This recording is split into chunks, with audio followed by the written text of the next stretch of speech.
जनकात्मजायै नमोऽस्तु रुद्रेन्द्रयमानिलेभ्यो नमोऽस्तु चन्द्रार्कमृतगणेभ्यः। ॐ नमः परमहंसास्वादितचरणकमलचिन्मकरन्दाय भक्तजनमानसनिवासाय श्रीरामचन्द्राय विश्वसर्गविसर्गादिनवलक्षणलक्षितम् श्रीकृष्णाक्षं परं धाम जगद्धाम नमामि तन्नारायणं नमस्कृत्य नरं चैव नरोत्तमं देवीं सरस्वतीं व्यासं ततो जयमुदीरयेत्। गुरुर्ब्रह्मा गुरुर्विष्णु गुरुर्देवो महेश्वरः गुरु साक्षात् परब्रह्म तस्मै श्रीगुरुवे नमः। अखण्डमण्डलाकारं व्याप्तं येन चराचरं तत्पदं दर्शितं येन तस्मै श्रीगुरुवे नमः। तस्मै श्रीगुरुवे नमः। श्रीराम जय राम जय जय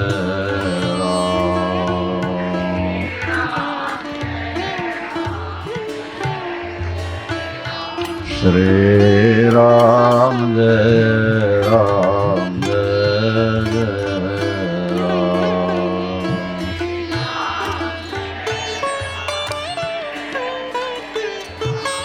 श्री राम जय राम जय जय राम।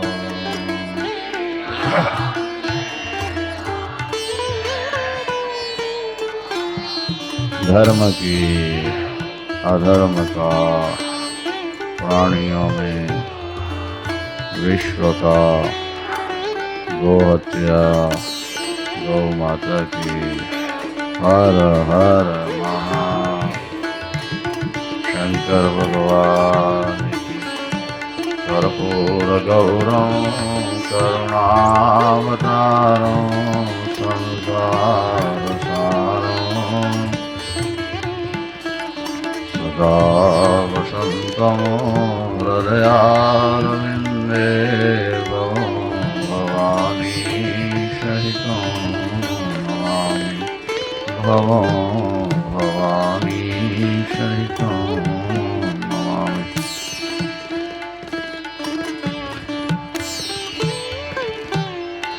शौनकादि ऋषियों ने सूत जी से प्रश्न किया, आप समस्त पुराणों के ज्ञाता हैं, आपने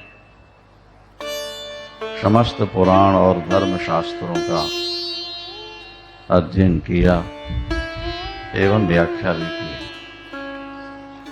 आप महर्षि वेद व्यास के प्रधान शिष्यों में एक हैं। कृपा कर हमें ऐसी कथा सुनाइए जिसके श्रवण मात्र से मन के दोष निवृत्त हो। मन के दोषों के कारण ही व्यक्ति पाप करता है और पाप का फल दुख है। ये दोनों बीज हैं, पुण्य और पाप। ये वृक्ष हैं, पाप और पुण्य। जब व्यक्ति पाप या पुण्य करता है उसमें फल लगते हैं। हम कोई वृक्ष लगाते हैं तो उसमें फल लगते हैं। तो जब हम पाप करते हैं तो उस पाप में फल लगेगा। वो फल क्या होगा? बोले दुख। शरीर में रोग हो जाना ये भी किसी पाप का फल है। पुत्र न होना, पत्नी का अनुकूल न मिलना, पति का अनुकूल न होना, ये सब पापों का ही फल है। बिना पाप के दुख नहीं होता और बिना पुण्य के सुख नहीं। पुण्य बिना सुख होए नहीं और होए न दुख बिन पाप, काहू दोष न दीजिए समझ आपने आप। शौनकादि ऋषियों ने पूछा कि जीवों के दोष निकलें, आसुरी संपत्ति नष्ट हो और उनको दैवी सद्गुण प्राप्त हो, इसका कोई श्रेष्ठ उपाय हो तो आप कृपा कर हमें बताइए। जिसके अनुष्ठान से अंतःकरण की शीघ्र शुद्धि हो जाती हो, ऐसा कोई निर्मल अगर तो साधन है, उपाय है तो हमें बताइए। शौनकाद ऋषि बहुत प्रसन्न हुए ये प्रश्न करके, और सूत जी सुनकर कहने लगे, आप लोग बड़े भाग्यशाली हैं, आपने परम मंगल में ये प्रश्न किया है। आइए अब हम आपको समस्त शास्त्रों का सिद्धांत भक्ति, ज्ञान और वैराग्य से परिपूर्ण, जिसमें भक्ति के साथ ज्ञान और वैराग्य भी जागृत हों, ऐसा हम श्रेष्ठ ग्रंथ आपको सुनाते हैं। वो अमृत स्वरूप है, परम दिव्य है, परम कल्याणकारी है। उसके श्रवण मात्र से मनुष्य परम गति प्राप्त कर लेता है। वो है शिव पुराण। बोलिए शंकर भगवान। शिव पुराण भगवान शंकर ने स्वयं रचा।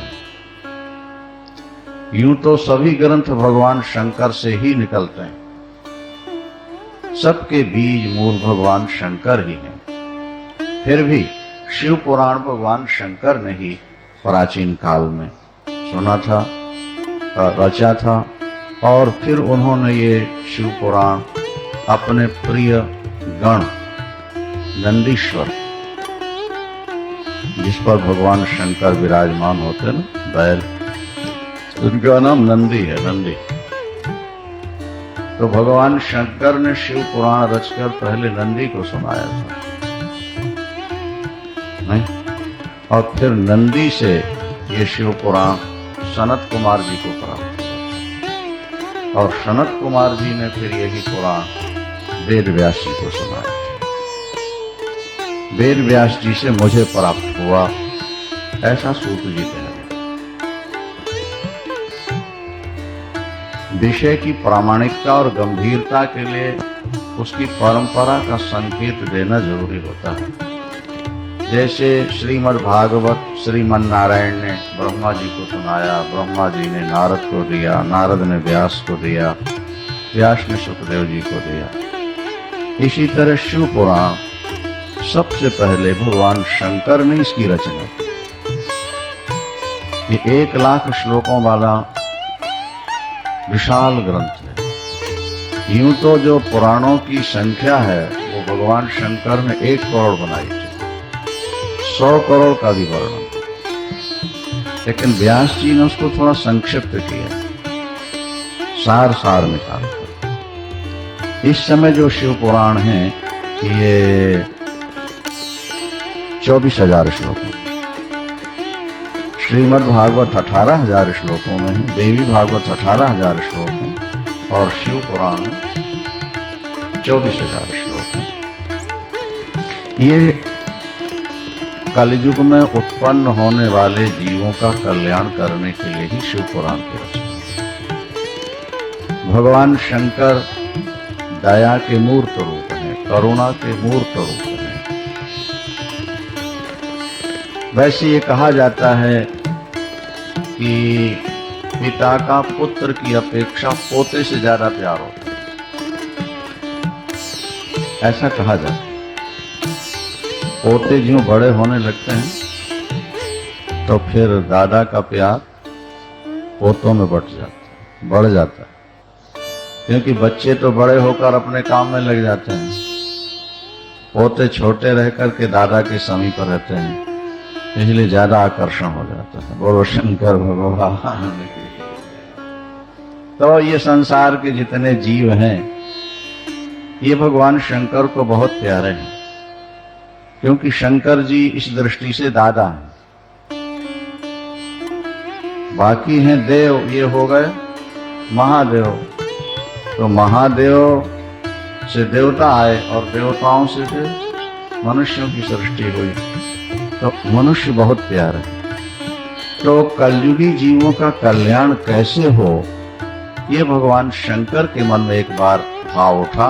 उसी आधार पर भगवान शंकर ने शिव पुराण की रचना की थी। ये शिव पुराण परम पावन है, ये समस्त पुराणों का तिलक है, समस्त पुराणों का तिलक है।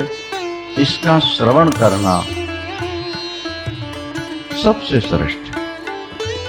जिसे शिव भक्ति चाहिए, जिसे शिव की प्रसन्नता चाहिए, उसे शिव पुराण अवश्य सुनना चाहिए। शिव पुराण के श्रवण से भक्ति देवी प्रकट होती है और वे अपने बेटों को भी साथ ले आते हैं। भक्ति के पुत्र हैं ज्ञान और वैराग्य। आप लोगों ने सुना, भगवान शंकर ने इसका प्रणयन किया। इसमें 12 संहिताएं थी पहले, फिर उसको संक्षिप्त करके 7 संहिताओं में विभक्त किया गया। 7 संहिताएं हैं इसमें। जैसे भागवत में 12 स्कंद हैं, इसी तरह शिव पुराण में 7 संहिताएं हैं और एक एक संहिता का विषय आगे आप श्रवण करेंगे। यहाँ लिखा हुआ है कि जो व्यक्ति शिव पुराण को श्रद्धा से पढ़ेगा या श्रवण करेगा, उसे अंत काल में भगवान की प्राप्ति अवश्य हो जाएगी। शंकर भगवान की।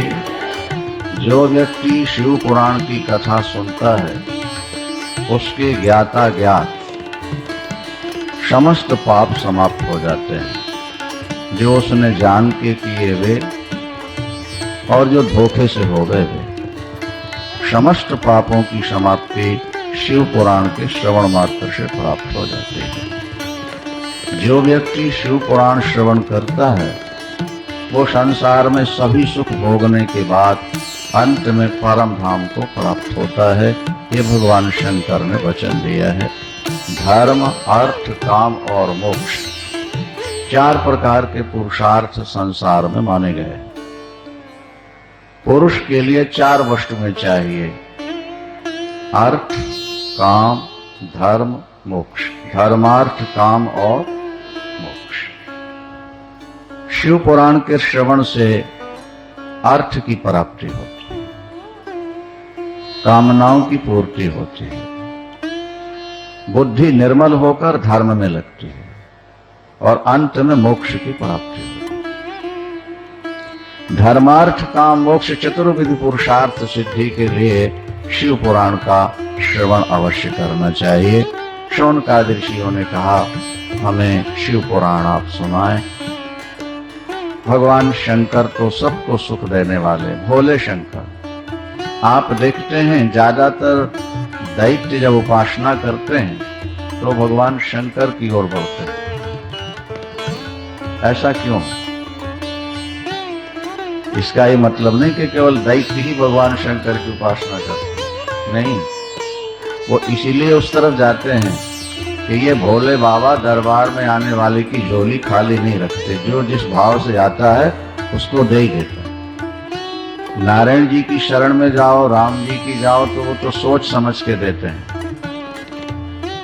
क्या ये दें न दें ये सोचते हैं, लेकिन भगवान शंकर ये नहीं सोचते कि इसे ये देना है या नहीं देना। इसने मेरा भजन किया है, ये मेरे दरबार में आया है, इसलिए जो मांगता है दे दे। भागवत में भी कथा आती है भस्मासुर की, शिव पुराण में भी, अन्य पुराणों में। इसका पहले नाम था बृकासुर। भस्मासुर का पहले नाम था बृकासुर। ये सिद्धि प्राप्त करने के लिए चला। मार्ग में मिल गए देवर्षि नारद। देवर्षि नारद से प्रश्न किया बृकासुर, देवर्षि जी कृपा कर आप हमें बता सकेंगे कि तीनों देवताओं में शीघ्र प्रसन्न होने वाला कौन है? मुझे शीघ्र सिद्धि चाहिए। तो देवर्षि नारद ने वीणा झंकारी और बोले, भाई वो तो भगवान शंकर है। शीघ्र सिद्धि प्राप्त करनी हो तो भगवान शंकर की शरण में जाओ। वे मुक्ति के भी दाता हैं और भुक्ति के भी दाता हैं। लिखा है कि बृकासुर आकर भगवान शंकर की आराधना करता, उनके नाम से हवन करने लगा और कठिन साधना केवल 7 दिन में भगवान शंकर को उसने प्रसन्न किया। वो अपने शरीर का मांस काट काट करके भगवान शंकर के नाम से हवन कर रहा था प्रतिदिन। और 7वें दिन जब भगवान शंकर अभी प्रकट नहीं हुए तो अपना सिर काट के हवन करने को तैयार हो गया। वह जैसे ही वो हवन करने के लिए अपना सिर काटने के लिए तैयार हुआ कि भगवान शंकर प्रकट हो गए। देवता और ऋषि भी पुष्प वर्षाने लगे भगवान शंकर की दयालुता। भगवान शंकर ने उसके शरीर सिर पर हाथ रखा, शरीर जैसा था वैसे ही हो गया, निर्मल। भक्त वर मांग ले, जो चाहेगा दे दूंगा। देखो क्या वर मांगता है, जिसके सिर पर हाथ रख दो वो भस्म हो जाए। अब बताओ, भगवान शंकर ने आगे पीछे कुछ नहीं सोचा कि इसका परिणाम क्या हो। नहीं, इसने मेरा भजन किया, बस यही बात थी सामने। तथास्तु, ऐसा ही होगा। अब पार्वती अम्बा भी प्रकट हो गई तो राक्षस बुद्धि तो वैसे ही होती है गड़बड़। पराम्बा भगवती को जैसे ही देखा भस्मासुर ने तो गौरी हरण लालसा उसके मन में आ गया कि गौरा का हरण करें, पार्वती का हरण करें। लेकिन पार्वती का हरण करने से पहले शंकर को समाप्त किया जाए, तभी तो ये अपनी बन सकेगी। वरदान तो मैंने ले लिया, जिसके सिर पर हाथ रखे भस्म हो जाए।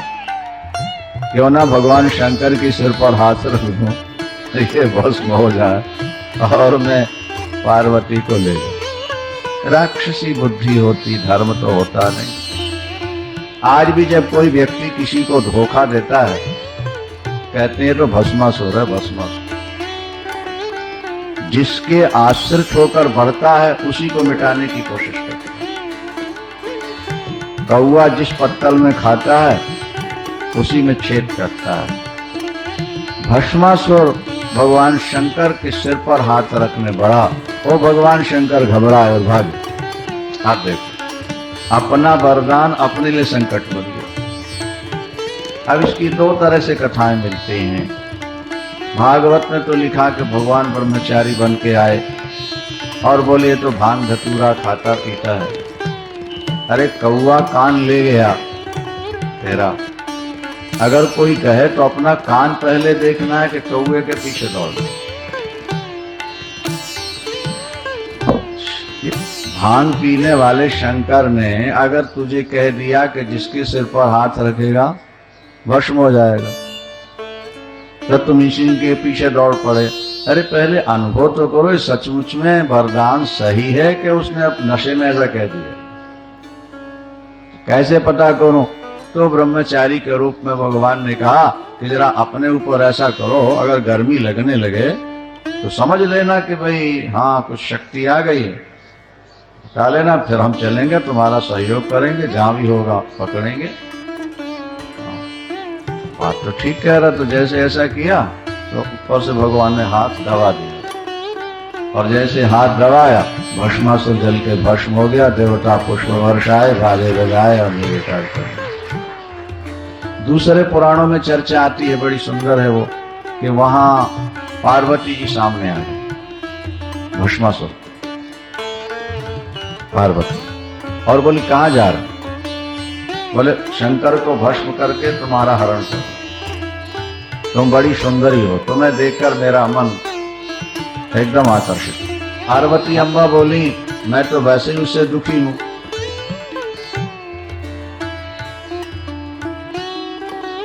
मैं तो पहले ही उससे दुखी हूं, तो श्मशान में रहता है, भांग धतूरा खाता पीता है और मुंड माल पहने हैं, बागंबर पहने रहते हैं। अब क्या करूं, शादी हो चुकी है, ये साथ रहना पड़ता है, बस तो चलो मेरे साथ। पार्वती अम्बा ने कहा मेरे भोले बाबा में बाकी तो सब दोष हैं, लेकिन एक ऐसा गुण उनके अंदर है कि वो मुझको बरबस मजबूर करता है साथ रहने के लिए। अगर वो गुण किसी में दिखाई दे जाए तो मैं अभी छोड़ छुट्टी डाइवर्स करके अब तुम्हारे साथ से आजकल तलाक मिले नहीं। तो वो भस्मासुर कहता है क्या गुण है उनके अंदर? बोले वो जो तांडव नृत्य करते हैं भोलेनाथ, वो दुनिया में किसी के पास है। ये अखिल कला के आदि गुरु हैं, समस्त देवता। वैसा नृत्य कोई नहीं कर सकता। आपने तांडव नृत्य का चित्र देखा हो, विग्रह देखा हो, एक पैर से भगवान शंकर खड़े और दूसरा पैर ऐसा होता है और डमरू। तो भस्मासुर ने कहा कि बताओ वो तांडव नृत्य होता कैसा है, मैं अभी तुम्हें नाच के दिखा सकता हूँ। तो पार्वती अम्बा एक पैर से खड़ी होके एक पैर ऐसे, केवल ये मुद्रा और एक हाथ ऐसे किया और भस्मासुर भी वैसे खड़ा हो गया और उसने भी ऐसे हाथ किया और सिर हिलाते नैन मटकाते। और जैसे अम्बा जी ने अपना हाथ अपने सिर पर रखा तो उसने भी अपना हाथ अपने सिर पर रखा। उसको ध्यान ही नहीं रहा कि भस्म तो हो जाना है, और जैसे हाथ रखा जल करके राख हो गया। देवता पुष्प वर्षाए, बाजे बजाए और जय जयकार करने लगे। अभिप्राय कहने का है कि भगवान शंकर वरदान देते समय ये भी नहीं सोचते कि इस वरदान का हमारे ऊपर क्या प्रभाव पड़े। इसीलिए तो किसी भी देवता के साथ भोला शब्द नहीं जुड़ा हुआ। भोलेनाथ, भोले शंकर, भोले राम, भोले कृष्ण, भोले विष्णु, ऐसा नहीं। लेकिन शंकर के साथ भोले शंकर, ये बहुत भोले। और जो इनके भक्तों पर अत्याचार करे उनके लिए भाला भी साथ में रखते हैं। भोले भाले है ना, ये भोले भाले। भक्तों के लिए भोले हैं लेकिन दुष्टों के लिए भाला। भाला वो त्रिशूल को कहते हैं ना। जो उनके भक्त के साथ अत्याचार करे वो छोड़ते नहीं उसको, भगवान शंकर। अस्तु, आगे शिव पुराण की कथा सुनकर कौन कौन व्यक्ति मुक्त हुए ये प्रसंग है, महात्मा है, मूल पर आगे चलेगा। बहुत कीमती शब्द है हर हर। नहीं, हर शब्द का अर्थ होता है प्रभु हमारे दुख हर लो, नष्ट कर। दुख हर, दारिद्र हर, संकट हर, विपत्ति हर, ये हर शब्द का अर्थ होता है। जब आप हर हर महादेव कहते हैं ना, तो हे देवों के आदि देव महादेव प्रभु हमारा दुख हर लो, हमारी गरीबी हर लो, हमारी जड़ता और मूर्खता हर लो, हमारे दुखों का नाश कर दो। केवल हर कह देने से ही बोध हो जाए। ये कहने की जरूरत नहीं आपको कि हमारे दुख हरो, कि हमारा दारिद्र हरो, केवल हर हर बोल दो। उससे भगवान शंकर आपके सब दुख, दारिद्र, अशांति, आदि व्याधि, क्लेश, रोग हर। इसलिए हर हर शब्द बड़ा की भगवान नारायण के लिए हरि है। यहाँ हर है और वहां हरि है, वो भी वही है। हरि शरणो, हरि शरणो, हरि शरणो, हरि शरणो, हरि।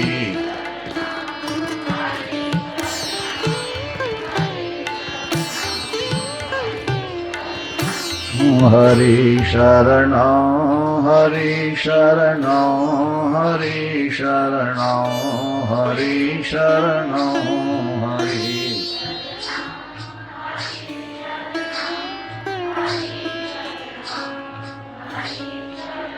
शंकर भगवान की हर हर महादेव। ये जो हर हर शब्द है क्या, ये बहुत कीमती। हर हर, प्राय हर जगह हर हर। महाराज कथा मिलती है कि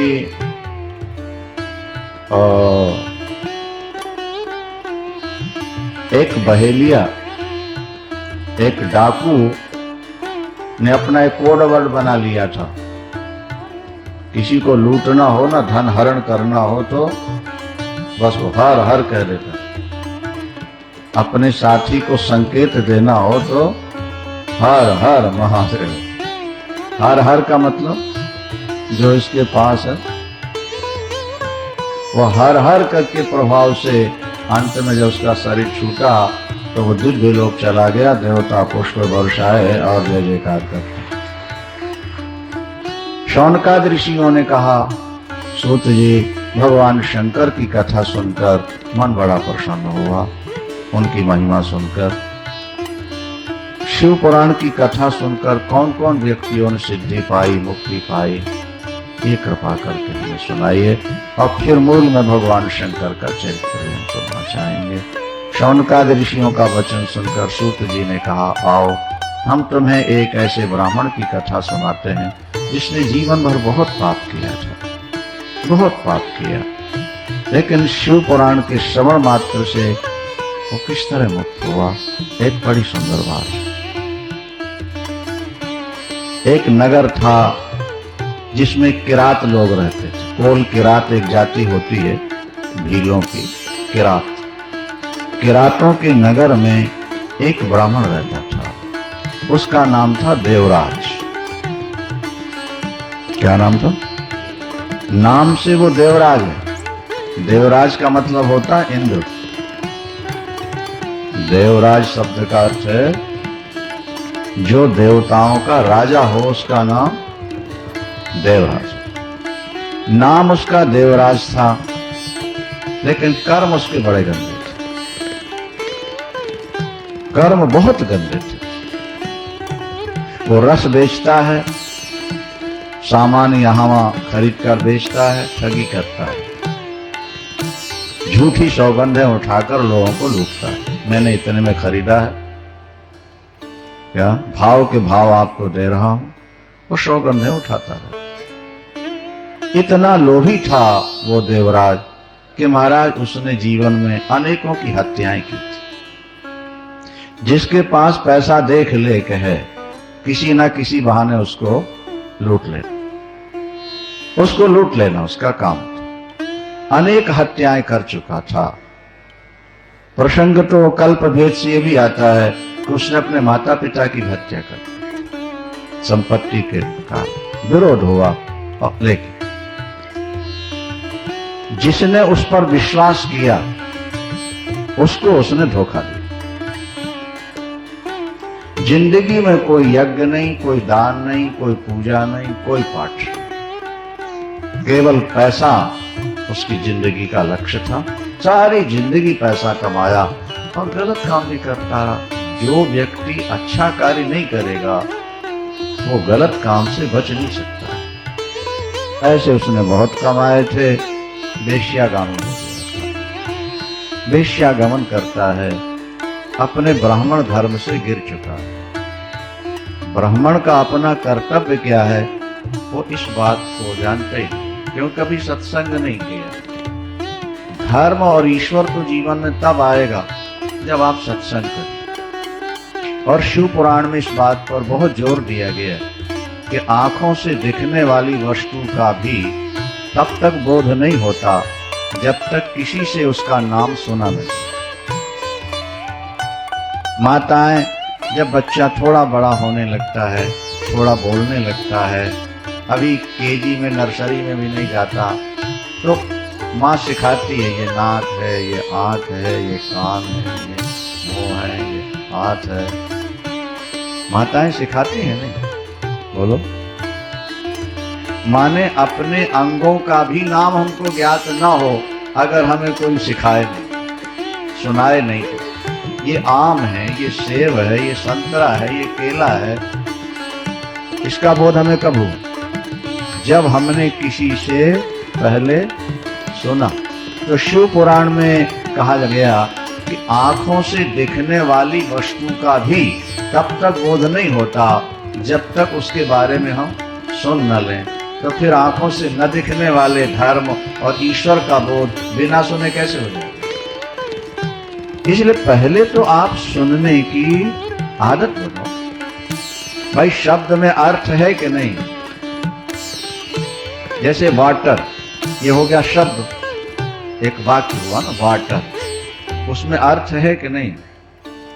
उसका अर्थ क्या है? पानी। शब्द से अर्थ अभिन्न होता है, जुड़ा होता है। जहां शब्द है वहां अर्थ है। अच्छा, जिसने शब्द पढ़ा और अर्थ नहीं पढ़ा, उसको शब्द का बोध तो हो जाएगा लेकिन अर्थ का बोध नहीं। अर्थ का बोध कब होता है? जब व्यक्ति सुनता, अर्थ के बारे में जब सुनेगा, वाटर माने पानी, वाटर माने पानी, वाटर माने पानी, क्या आरे टीरेट, तो ये घोटना पड़ा ना, 2 2 4, 2 3 6, 2 चौको 8। तो पढ़ते पढ़ते पढ़ते जैसे शब्द का अर्थ प्रकट होता है, इसी तरह कथा सुनते सुनते परम तत्व भगवान का भी बोध प्रारंभ सुनना चाहिए। वो देवराज एक बार घूमता घूमता प्रयागराज पहुंचा। कहां पहुंचा? झूसी है ना, झूसी वहीं उस पार त्रिवेणी में। दैवी उसका नाम पहले था प्रतिष्ठानपुर, पहले नाम था प्रतिष्ठानपुर, आजकल नाम है झूसी। प्रयाग त्रिवेणी वो देवभूमि, क्या वो वहां जाकर किसी शिवालय में ठहर गया। जैसे ये शिवालय है आपका, कहते हैं शिवालय बहुत प्राचीन है, पांडवों ने स्थापित किया है, शिव शक्ति की आराधना की है, 5000 वर्ष पुराना, और ये सिद्ध पीठ है, बहुत लोगों को सिद्धियां मिलती हैं। तो गंगा यमुना सरस्वती जो है तो करोड़ों वर्षों से सिद्ध है। वहां पहुंच गया, किसी शिवालय में रुक गया। संयोग की बात थी कि वहां शिव पुराण की कथा चल रही। तीर्थ स्थान होने से कुछ ना कुछ कार्यक्रम चलते रहते हैं तीर्थों में। वो कोई तीर्थ करने नहीं गया, कथा सुनने नहीं गया, वो तो अपना सामान बेचने बाचने के चक्कर में गया था। लेकिन वहां पहुंचा शिवालय में, वहीं हो रही थी कथा, और देखो संयोग बना, उसको आ गई बुखार जोर। किसको? देवराज। अब वो कहीं जा नहीं सकता बुखार के कारण, तो पढ़ा बेचारा। अब कान में वो शब्द उसके पढ़ रहे, 1 महीने वहीं पढ़ा और वो कथा सुनता। सुनने की इच्छा से नहीं पढ़ा, वो तो बीमार है, जा नहीं सकता कहीं, इसलिए पढ़ा। शब्द कान में पढ़ रहे थे। महाराज वहां कथा समाप्त हुई और थोड़े दिन के बाद वहीं झूसी प्रयाग में उसके प्राण निकले।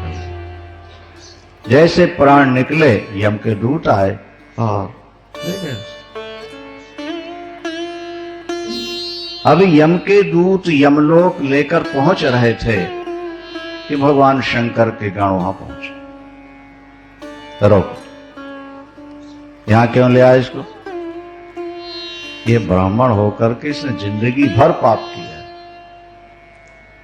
इसकी जिंदगी में धर्म नाम की कोई वस्तु नहीं। इसने कितनों की हत्याएं की हैं, कितनों को लूटा है, वेश्यागमन किया, गंदी सी चीजें खाई पी हैं इसने, इसलिए उसको ले आए। शिवगणों ने कहा कि नहीं, रुई का ढेर रोज लगाते जाओ, 2 किलो 4 किलो 5 किलो रुई एक जगह रखते जाओ, नहीं प्रतिदिन किलो 2 किलो, 10-5 साल में कितनी हो जाएगी?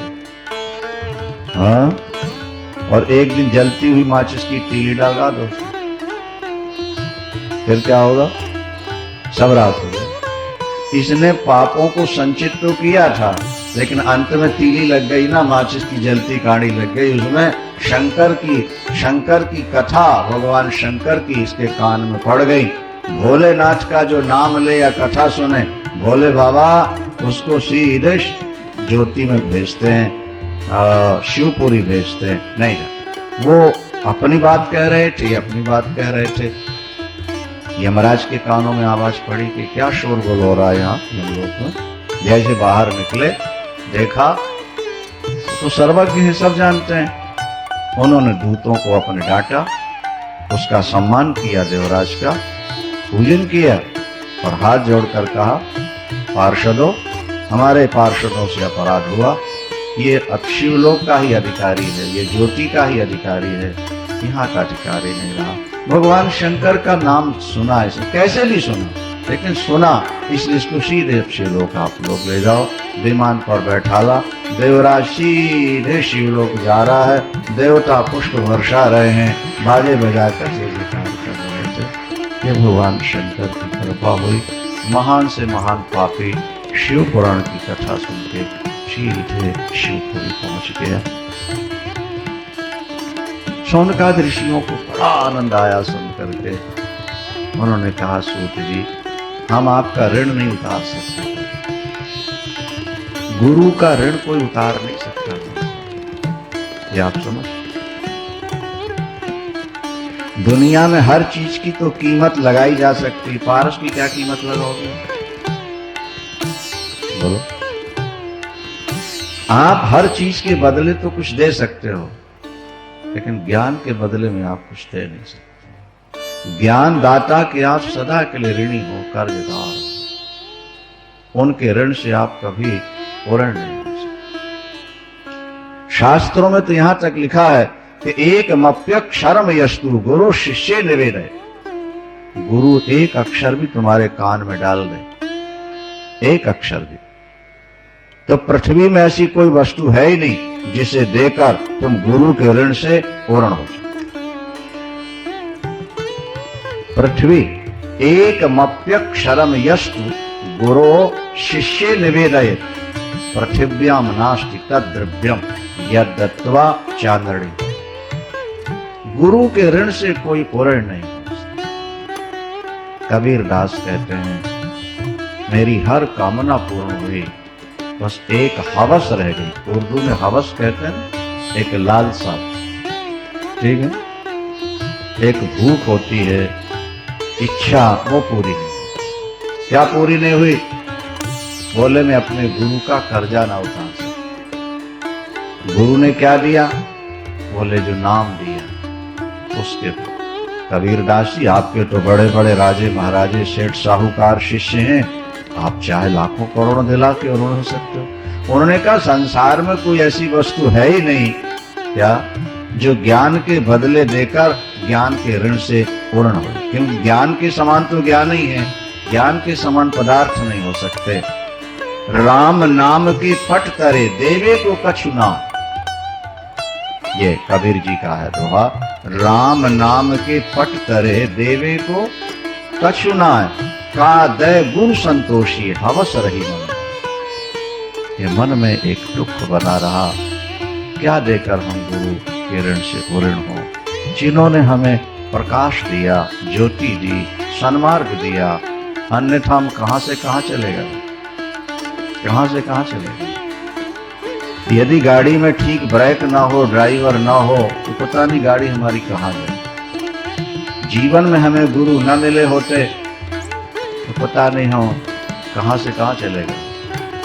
एक डिप्टी कमिश्नर रिटायर रहे, हमसे बोले, गुरुजी यदि आपकी कैसेटें सुने बिना हम समाप्त हो गए होते तो हमें इतनी बातों का पता ही नहीं लगता। इतना अब लग गया कि जीवन का उद्देश्य क्या है, धर्म क्या है, मोक्ष क्या है। हमारे मन में यही ज्यादा खुशी है कि अगर हम अभी तक जिए हैं तो जो पैसा पाया वो तो ठीक है, संसार की चीज है, लेकिन जो हमें ज्ञान मिला वो हमारे परलोक का सहायक है, धर्म कार्य भी होने लगे।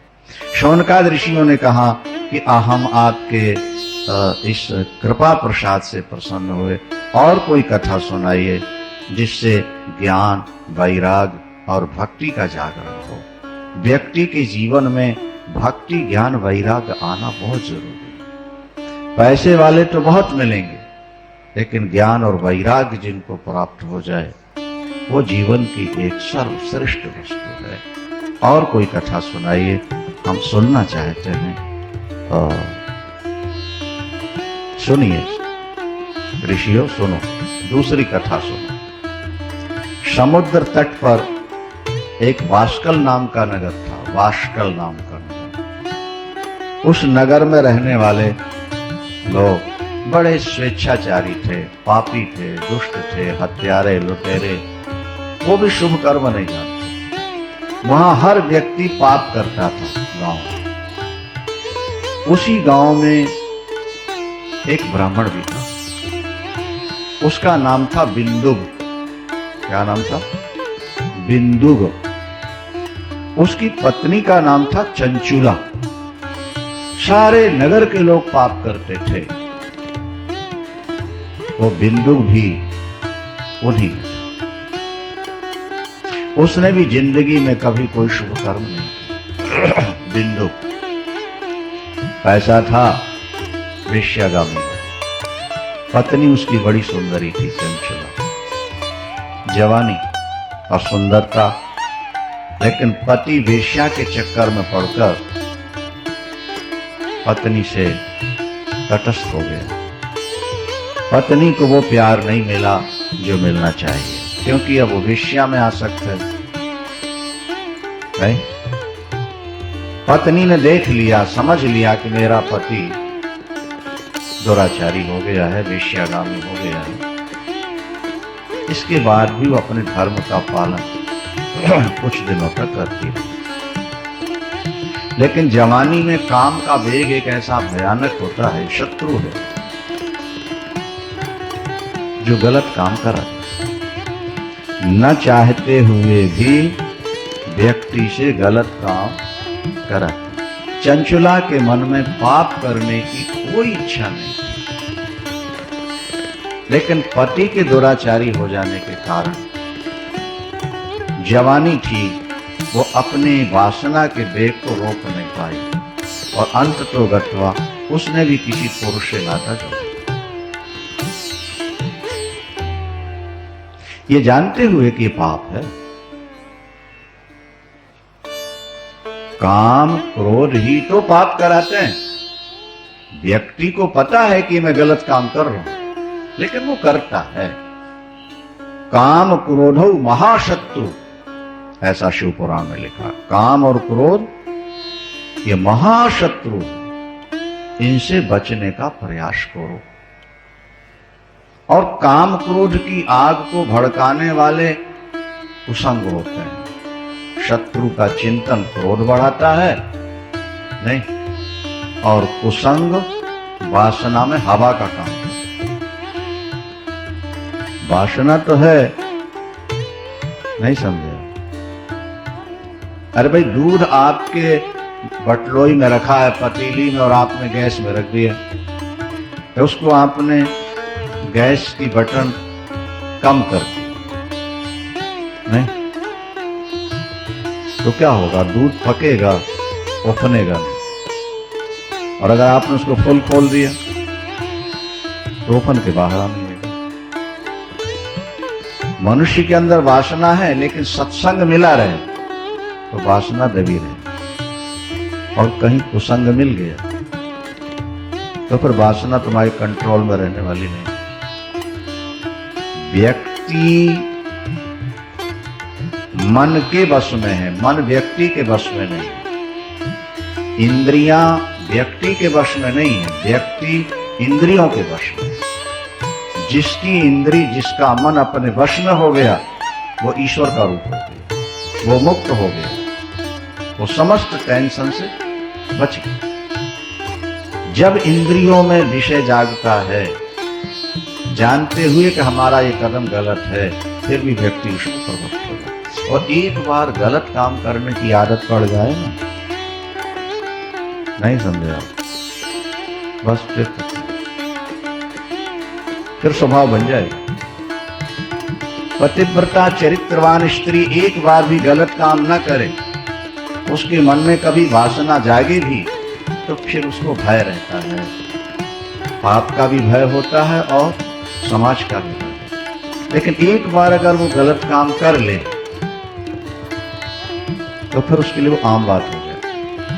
वो जैसे एक तैसे ही दो, जैसे ही दूसरा तैसे तीसरा। फिर वो जो एक भय है ना, पाप का, समाज का, घर का, वो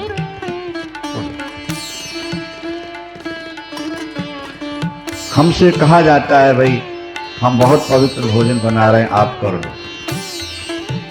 हम समझते भी हैं कि पवित्र, लेकिन फिर भी डरते हैं कि एक दो बार जहां किसी के हाथ का खा लिया ना, फिर वो खाने की आदत पड़ जाए। संकोच एक ही दो बार होता है किसी भी काम में, आप समझ लो। आपने कभी शराब नहीं पी तो पहली बार जब प्याली हाथ में आएगी तो अंदर कांपेगा रे, और जहां एक दो बार लग गई मुंह, फिर स्वभाव बन जाए। अभी हमने सुना कि किसी की फैक्ट्री में डालडा और शराब, डालडा, घी और शराब, मांस, अगर उनके लेबर भी अपने कमरों में बना के खा लें या पी लें तो उनको नौकरी से हटा देते। किसी परिवार में ऐसा कहीं सुना हो। लेकिन कुछ समय के बाद हमने देखा कि वो स्वयं बोतल पी रहे। जिनके घर में इतना प्रतिबंध था कि उनके लेबर भी नहीं पी सकते, मांस नहीं खा सकते, और कुछ समय बाद वो पहले छुपके पीते रहे और बाद में खुले पीते। एक बार गलत काम व्यक्ति से हो जाए फिर उसकी आदत। चंचुला ने जब पर पुरुष से प्यार किया, पहले तो थोड़ा उसके मन में झिझक रही, और धीरे धीरे धीरे धीरे वो झिझक जो थी वो खत्म। अब पति उसका वेश्यागामी है और वो जार पति से नाता जोड़े अपना यहां काम चला। एक दिन बिंदु अचानक आई, देख ली, और उसने बहुत ज्यादा मारा पीटा। पत्नी बहुत रोई, लेकिन रोने के बाद उसने ये कहा पति से, ठीक है मैंने गलती की, पर क्या आप निरपराध हैं? आपने भरी जवानी में मुझको छोड़ा और वेश्यागमन किया। जवानी को पार करना स्त्री पुरुष के लिए कितना कठिन होता है। मैंने इतने दिनों तक संयम अपना जीवन बनाया, पाप से मैं बचती रही, लेकिन जब आपने सर्वथा मेरा त्याग कर दिया तो मैं क्या करूं? आखिर इंद्रियां बलवान हैं, मैं विषय को नहीं रोक सकी, मुझसे गलती। आप उसको छोड़ दीजिए, मैं इसको छोड़ देती। बोलो शंकर भगवान की। आप छोड़े? अच्छा कोई बात नहीं, तुम अपना काम करो, हम अपना कर। ऐसा करो, वो धनवान है जिससे तुमने नाता जोड़ा, उससे पैसे लाके हमको दे दिया, क्योंकि हमको वहां पैसे की जरूरत पड़ती है। वेश्या तो बिना पैसे के नहीं हो। अपनी पत्नी को स्वीकृति दिया और पत्नी दुष्कर्म करे और उससे जार पति से पैसा लेकर बिंदु को देती है, और बिंदु को पैसा वेश्या को। कुछ समय बाद ज्यादा पाप करने के कारण अकाल मृत्यु का ग्रास हुआ। कौन? बिंदु समाप्त हो गया। चंचुला क्रोध होकर के फिर उसका जार पति तो था ही, चलता। एक बार गांव के कुछ लोग तीर्थ यात्रा करने गोकर्ण तीर्थ की ओर गए, वो भी चली गई साथ। अब अवस्था उसकी ढल चुकी। किसकी? चंचुला की। वो भी तीर्थ यात्रा में सबके साथ गई और मेला देखने के लिए नहा धो करके आगे बढ़ गई। वहां हो रही थी कथा शिव पुराण। ब्राह्मण देवता कथा सुना रहे, और उस समय वही प्रसंग था, जो स्त्री पर पुरुष से प्यार करती है, मृत्यु के बाद उसके गुप्तांगों में गर्म लोहे का उपयोग, वज्र का प्रयोग होता है, परिख का प्रयोग होता है, और लाखों वर्षों तक उसको उस असह्य पीड़ा का सामना करना पड़ता है, जो नारी पर पुरुष से प्यार। जैसे ही चंचुला ने सुना, कभी सुना तो था ही नहीं जिंदगी में। परिख का, मूसल का प्रयोग होता है गरम, तो लाखों वर्षों तक पीड़ा दी जाती है, कांप गई। पंडित जी महाराज कथा का विश्राम दिए, सब लोग कथा सुन करके चले गए। वो पंडित जी के चरणों में आके बैठ गई और उसने कहा, डॉक्टर से रोग नहीं छुपाया जाता, गुरु से दोष नहीं छुपाया जाता। आप मेरे गुरु हो, आप मेरे माता और पिता हो। मेरी लाज, मेरा जीवन आपके हाथ है। आज आपके मुख से पाप का फल सुन करके मेरे शरीर में जगह जगह ऐसा लग रहा है कि जैसे मुझ पर अभी मार पड़ रही, घबरा गई। क्या अभी भी कोई ऐसा उपाय है कि मैं इन पापों से, नरक से बच सकूं? पाप तो हो चुके, भविष्य में तो अब पाप में करूंगी नहीं, लेकिन जो हो गए मुझसे अनजान में, उसका क्या हो? आप दयालु में बता सकेंगे, मैं मुझे नरक से आप बचा सकेंगे। माता पिता गुरु संत ये तो परोपकारी होते हैं। जब बहुत रोई तो ब्राह्मण ने कहा, देवी शास्त्र ये कहते हैं कि पाप के बाद हो जाए पश्चाताप। शब्दों को ध्यान से सुन। पाप के बाद हो, पश्चात मान बाद में कहलाता है, पाप और फिर ताप। पहले पाप, पश्चात ताप। पहले पाप, पश्चात माने बाद में हो जाए ताप। पाप के बाद अगर ताप हो जाए, हृदय में पीड़ा हो, दुख हो, हे भगवान हमसे इतनी बड़ी गलती क्यों हुई? हे दयालु, इतने बड़े पापों में मुझको फंसना पड़ा। मैं भविष्य में कभी पाप नहीं करूंगा या नहीं करूंगी, लेकिन जो हो गया मेरे नाथ, मेरे दयालु, मेरे प्रभु, मुझे इन पापों से बचा। यहां एक बड़ी सुंदर बात लिखी है। यहां लिखा है कि आप यज्ञ कर लो, दान कर लो, और अगर ताप नहीं हुआ तो पूरा पाप नहीं मिटेगा। बोलो शंकर भगवान की। यज्ञ दान पाप की निवृत्ति के लिए आपने कर लिया, गंगा नहा लिया, एकादशी कर ली, कथा सुनी, लेकिन मन में किए हुए पाप का ताप नहीं हुआ तो पूरा पाप खत्म, खुश रह जाओ। इसलिए दो उपाय हुए। एक तो ये कि पहले हो पाप, पश्चात हो जाए ताप, और दूसरे कोई कथा सुनो, यज्ञ कर लो, दान कर लो, उससे जो पाप है तुम्हारा हो। तुम शिव पुराण की कथा सुन लो देवी, चित्त को शुद्ध कर देने वाली कथा। एक कपड़े में मैल नहीं रहने देती। देवियां कपड़े धो लेती हैं घर में, गरीब घरों की, मीडियम परिवार की, लेकिन जो दाग उनके द्वारा नहीं छूट पाता, फिर उसको वो ड्राई क्लीनर के लिए धोबी के यहाँ भेज देती, मैं अब तुम साफ करो। तो पश्चाताप तो तुम कर लो, ठीक है, और कथा मैं सुना देता हूं। हाँ, भगवान शंकर की शिव पुराण सुन लो, ये गारंटी है कि तुम्हारे पाप धुल जाएंगे, तुम्हें नरक नहीं जाना पड़ेगा, बल्कि तुम सीधे शिवपुरी जाओगे, जहां सदा सदा सुख और शांति का अनुभव होगा। बस वो चरणों में वो चरणों में गिर गई।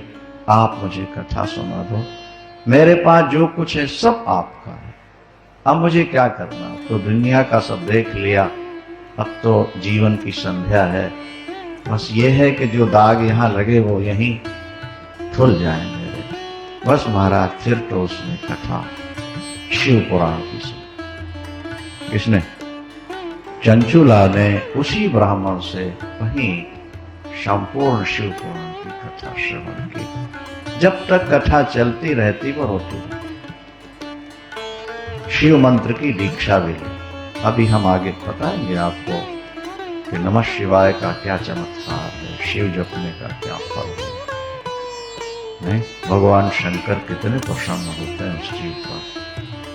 आगे सब प्रसन्न आएंगे। कथा में रोती रहती, ताप था ना, नाम जपते रहना, कथा सुनती रही। कथा समाप्ति के बाद जो बना उसने शुभ कर्म किया। कुछ समय बाद उसका शरीर जब छूटने लगा, कोई कष्ट नहीं।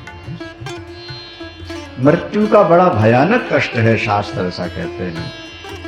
नहीं, लेकिन जिनके पुण्य उदित हो जाते हैं उनको कष्ट नहीं होता। अचानक शरीर छूट जाता है उनका। उसका अचानक शरीर छूटा, शंकर के गण आए और विमान पर बैठाला, सीधे शिवलोक लेके जा रहे हैं। देवता पुष्प वर्षा रहे हैं, बाजे बज रहे, जय जयकार, बोलो शंकर।